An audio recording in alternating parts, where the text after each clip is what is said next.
Have you ever left home and gone so far away that when you come back, you don't recognize it anymore?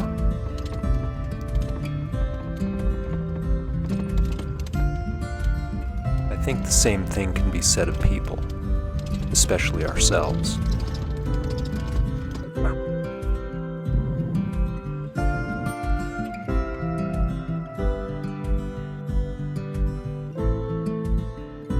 This is the house where 5 generations of my family have lived, and the mountain town in Colorado where I grew up. I came back during the lockdown for a simpler life. My job at the university was gone, and I had to do something else. I needed to start living again. I've been writing for around 30 years, fiction mostly. Then ghostwriting for companies was my side hustle, and now I was doing it full time.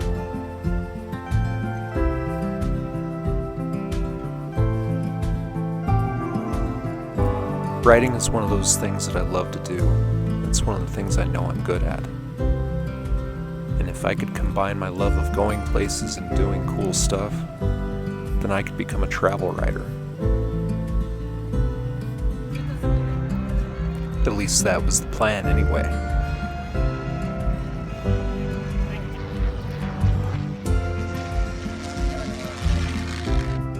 I write about memories and experiences. I wrote about lost souls and lost love, heartbreak, times long gone and a future still uncertain. I wrote about redemption. And at the same time I got out there and I really lived.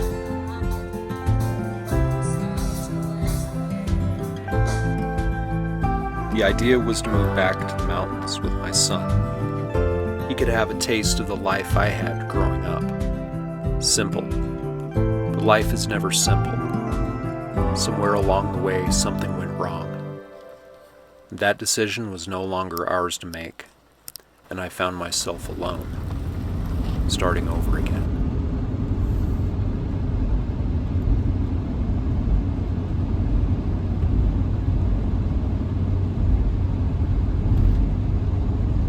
I find myself on the road a lot. The hum of the tires and the rumble of the engine help me think.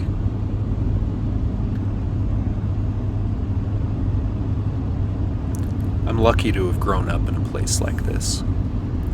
Its stark beauty and slower pace are worth the solitude. Here we are at the mercy of the seasons. We lean into them.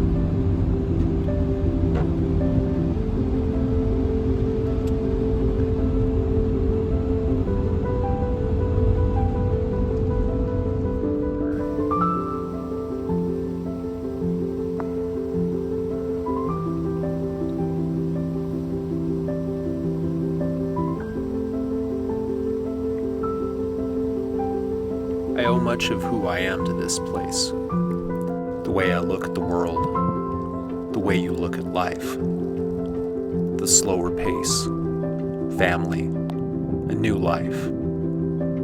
Coming back was supposed to be a dream come true, until it wasn't.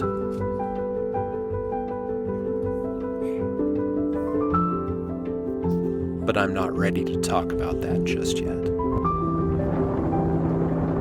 As life changed, I had to keep going. I had to keep living.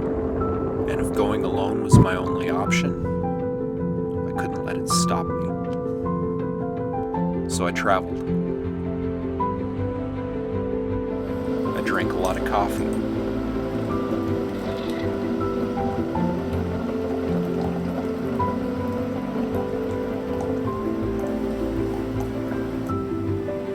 And I wrote.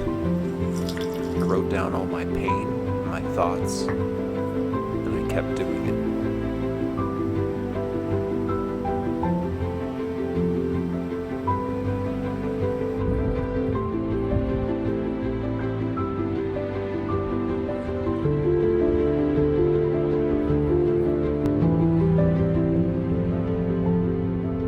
I kept driving.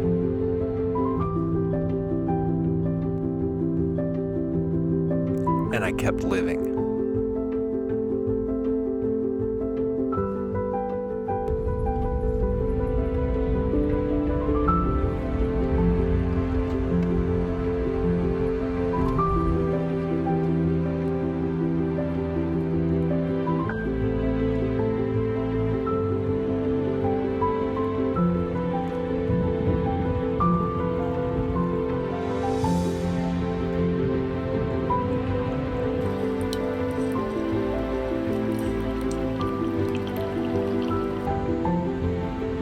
On my 47th birthday, I found myself in Ireland.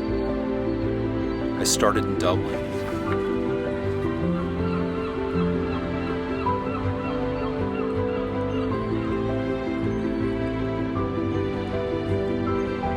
And then I set out for the West Coast, driving along the wild Atlantic Way.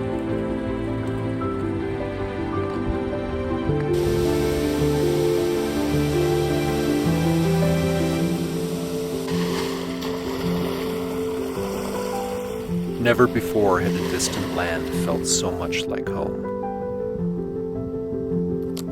On my 47th birthday, I watched the sun set over the Atlantic from the Slieve League cliffs.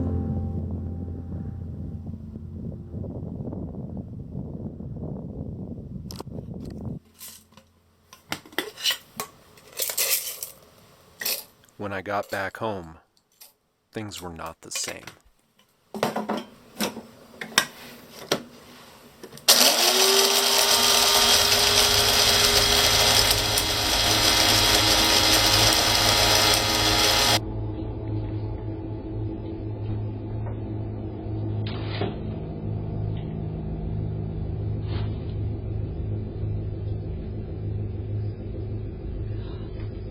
My aunts had decided to sue my dad for control of the house. 14 years of living there for free weren't enough, I guess, and they wanted me out.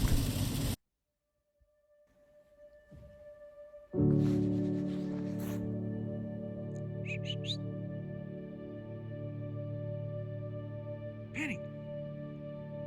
As the months went by, the seasons slipped quickly from summer to fall and then winter again.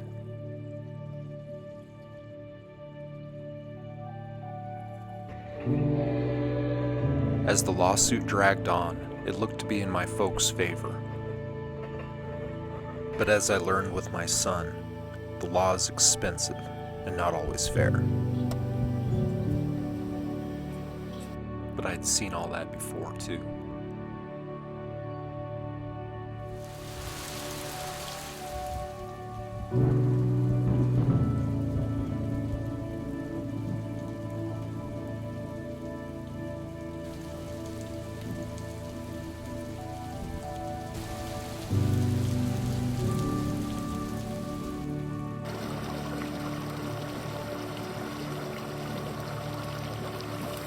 As the seasons changed once again, and winter finally gave in to spring, it became apparent that the old house could no longer withstand the years to come. My family was fighting over a falling down pile of sticks, and keeping a roof over my head was the only reason my parents were still fighting.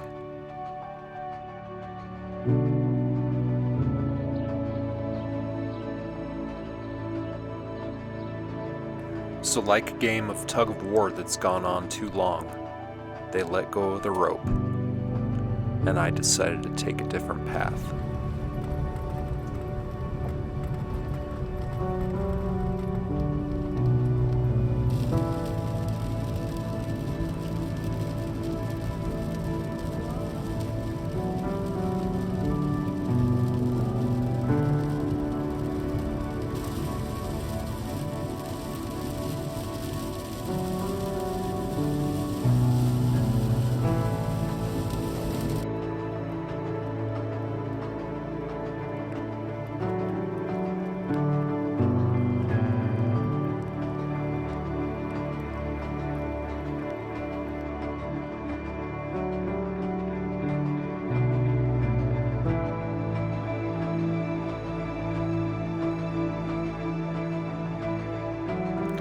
So I sold everything I could.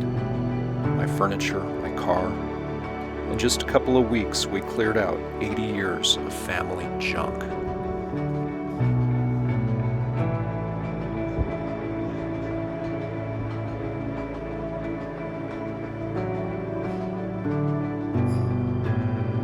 Only then did we see exactly what was left.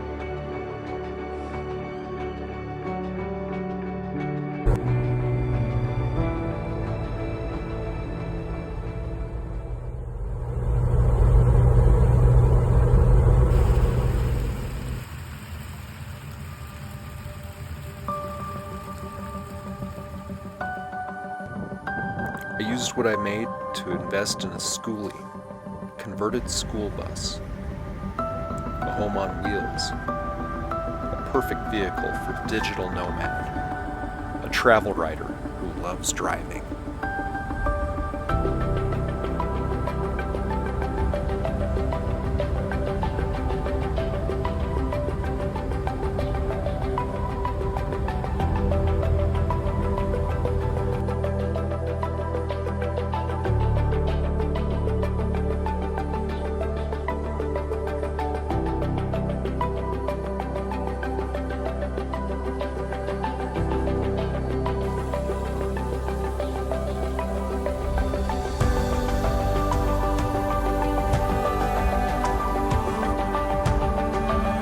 My whole life I've been living for others and just surviving.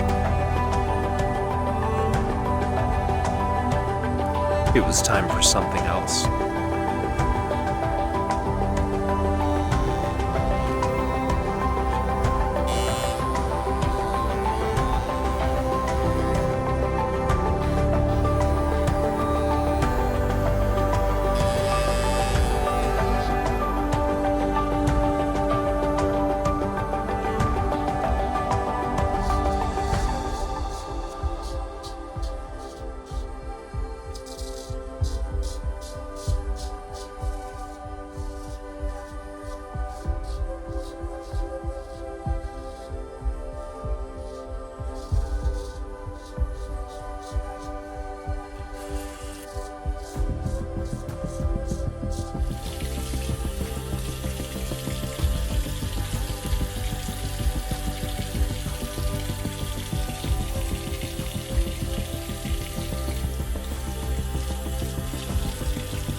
A year ago, I was in Ireland, and now I'm traveling full-time in a converted school bus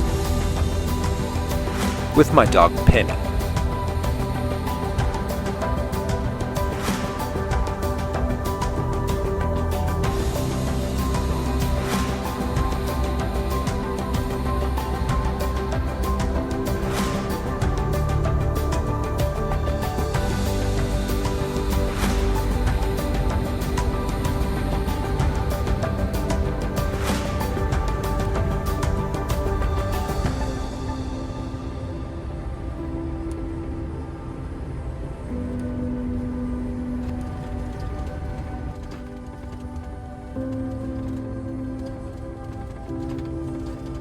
I don't know where life is going to take me next, but I'm ready for the challenge.